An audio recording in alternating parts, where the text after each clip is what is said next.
And I think they'll probably take the case this week and set a very expedited briefing schedule with briefs due in January and an argument probably in February with a decision in February. That's my guess. But they could actually turn it down. They could defer it. They could wait for the D.C. Circuit to rule, and then they could decide whether to take it at that point.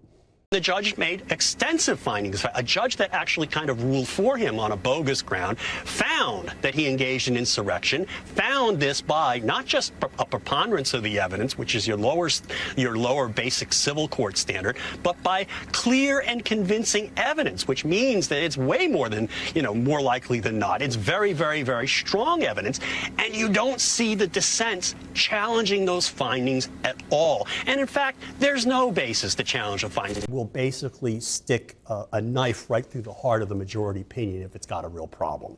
When you go to the majority opinion and you read the 30 or 40 pages, or I don't know how many there are.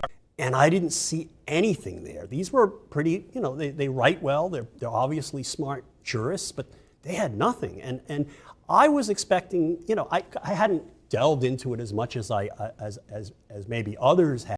On what happened on January 6th and what Donald Trump did before and during January 6th. But I thought, I was pretty convinced by the Federalist Society law professors who wrote the initial article that put this issue in play, and by my friend Judge Ludig and by Professor Tribe.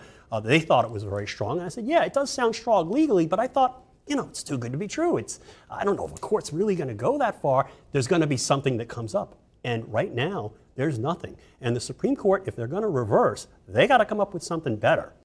There's no dispute. I mean, we saw it on television, and we know what happened. He fomented, he engaged in an insurrection. He wanted this to happen. And not only that, I mean, there's another provision in Section 3 of the 14th Amendment that talks about giving aid and comfort to enemies of the Constitution. Well, he did that.